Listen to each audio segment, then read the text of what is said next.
Criminal ഗൂഢാലോചന ഉണ്ട്. ആ ക്രിമിനൽ ഗൂഢാലോചന അന്വേഷിക്കണമെന്ന് മഞ്ജു പറഞ്ഞിടത്തുനിന്നാണ് എനിക്കെതിരെയുള്ള ഗൂഢാലോചന ആരംഭിച്ചത്. അതിന് അന്നത്തെ ഉയർന്ന ഒരു മേലുദ്യോഗസ്ഥയും അവര് തെരഞ്ഞെടുത്ത ഒരു സംഘം ക്രിമിനൽ പോലീസുകാരും ചേർന്ന് ആണ് ഇങ്ങനൊരു നടപടി ഉണ്ടാക്കിയത്.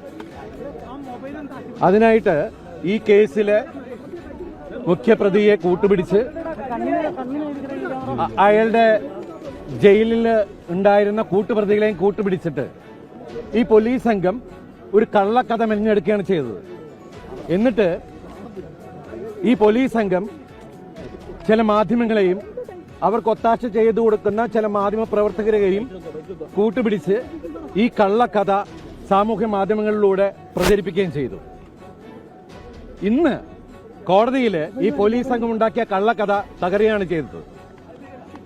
ഈ കേസിൽ യഥാർത്ഥ ഗൂഢാലോചന എന്ന് പറയുന്നത് എന്നെ പ്രതിയാക്കാനാണ്. സമൂഹത്തിൽ എന്റെ കരിയർ, എന്റെ ഇമേജ്, എന്റെ ജീവിതം നശിപ്പിക്കാൻ വേണ്ടി ചെയ്തതാണ്. ഇന്ന് എനിക്ക്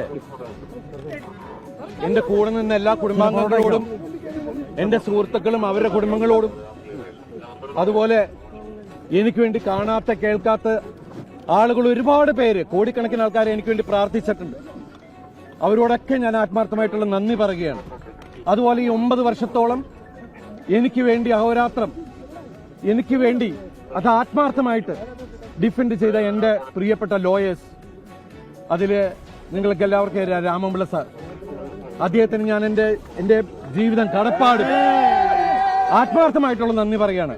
അതുപോലെ അദ്ദേഹത്തിന്റെ കൂടെയുള്ള സുജേഷ് മേനോൻ, പിന്നെ എന്റെ കോളേജ് മേറ്റ്, എന്റെ സീനിയർ ആയിരുന്ന ഫിലിപ്പ് ടി വർഗീസ്, അദ്ദേഹത്തിന്റെ അസോസിയേറ്റ്സ് ശുഭ, നിത്യ തുടങ്ങിയ മറ്റുള്ള ജൂനിയേഴ്സ്, അതുപോലെ സുപ്രീം കോടതിയിലെ നൂൽ റോത്തഗി സർ, രഞ്ജിത റോത്തഗി, പ്രഗ്യ മാം, വംശി തുടങ്ങിയ മറ്റുള്ള ലോയേഴ്സ്, എല്ലാവരോടും ഞാൻ ആത്മാർത്ഥമായിട്ടുള്ള നന്ദി പറയുന്നു.